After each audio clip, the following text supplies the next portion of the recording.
భార్యాభర్తల మధ్యన గొడవలు ఎందుకు వస్తాయి? కుటుంబ బాధ్యతలు కావచ్చు, ఏదైనా కావచ్చు.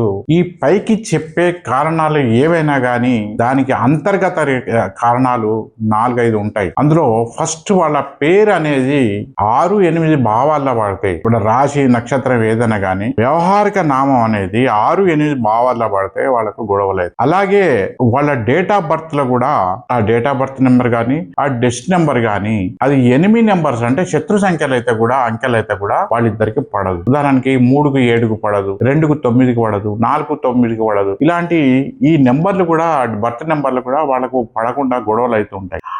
అలాగే వాళ్ళు నివసిస్తున్న ఇంట్లో, ఆ దంపతులు నివసిస్తున్న ఇంట్లో నైరుతి, ఉత్తర వాయవ్యం, తూర్పు ఆగ్నేయం ఈ 3 దిశలలో దోషం ఉంటే కూడా అక్కడ దంపతులకు గొడవ అవుతాయి. సో ఇవన్నిటికి మించి మ్యారేజ్ డేట్ లో కూడా వాళ్ళ మ్యారేజ్ డేట్ ముహూర్తంలో మ్యారేజ్ డేట్ కూడా రాహు గాని కేతువు గాని అంటే 4 గాని 7 నంబర్ ప్రభావం ఉంటే అక్కడ గొడవలు గ్యారంటీ వాళ్ళ. ఇవన్నిటికీ ఏకైక సొల్యూషన్ వాళ్ళు నివసిస్తున్న ఇంట్లో తూర్పు ఆగ్నేయం, ఉత్తర వాయవ్యం, నైరుతి ఈ 3 దిశల్లో వాస్తు దోషం లేకుండా చూసుకుంటే చాలా వరకు ఆ దంపతుల మధ్యన గొడవలు కంట్రోల్ అవుతాయి.